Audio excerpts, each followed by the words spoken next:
Bakeko do me that akanyingizaawo mukana kaseera tuli mu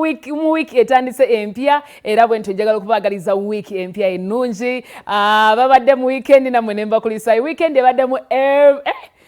ebintu bingi nnyo naye ebimu ku ebyo ebibaddemu amawulire ge tuyingidde nako mweno wiiki ge ga Spice Diana mwana muwala oyo gwolaba atwongera okuyozaayoza yayingizaawo ekyuma abantu abamu ebiseera ebisinga they never celebrate ebintu bye basuubira mu bulamu nti abamu babitwala ng'ebya bulijjo aba ne bawozaamu n'ekyo nakyo bakisanyukira n'ekyo nakyo bakicelebratinga ne munne njagala okutegeeza mu bulamu bw'abantu abamu ebintu ebisinga babisanyukira nti ye ne bw'aba aguze engatta empya ajja kgenda aguleyo kasoda anywe agambe munnange mukama olaba nsobozesezza okuba nti ngulayo ku ngatta empya weewaawo omulala tagifunye atambuza bigere. So Spice Diana tumulabye over the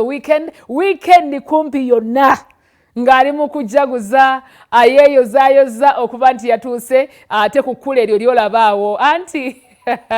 yayingizaawo ekyuma ekipya Spice Diana nategeddeko nti eri 2024 Range Rover Vogue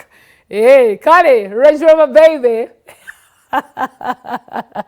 emotoka ye ebana bingi ebisanyusira bingi ebyenjawulo. I mean it's a celebration like it or not erina kuba celebration eri omwana w'obuwala bw'atyo bangi tebabituuseeko naye nga lwaki nedda lwaki teweebaza Katonda twagala okusanyukirako nze ng'omu njagala okusanyukirako Spice Diana ezo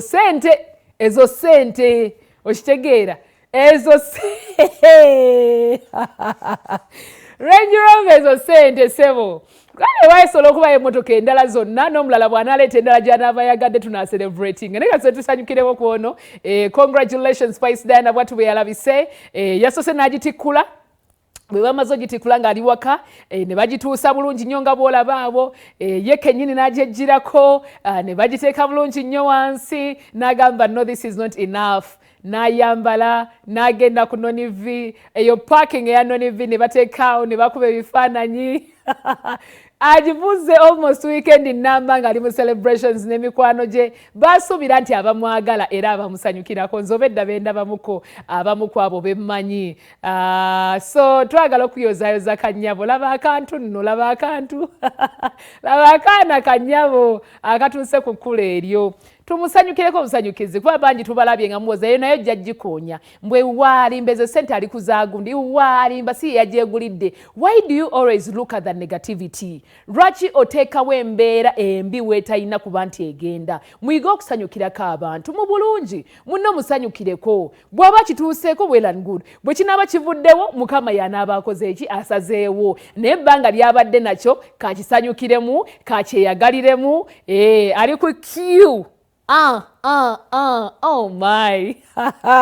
Whoa. Congratulations. Okalaba you big Q. Keko kaliko esaawa eno wetwogerera kale twagala okuyozaayoza Spice Diana bye bimu ku byebaddeyo ku weekend byetaaga okuba nga omanya bifa ku ba celebrity bammwe munnange mubeereyo ng'owooza kituufu avuga eno eri abamu ku abo babiraga eriyo n'abamu kubamu nga gofuna ebyo osirikira gy'obadde. So yes Spice yasazeewo kikulanga bw'akikoze bw'atyo kale mbaniriza nnyo mu program kiri kitya bwetyo bwe tugitandise ey'olunaku olwaleero ne nkujjukiza nti banafa ba Excel Vocational Training Center be bateekamu ensimbi omuzadde gwo wenna njagala weetegereze bulungi nnyo njagala ofeeyo nnyo ku kye ngenda okugamba. Abaana basomye ebintu bingi nnyo naye bw'afunayo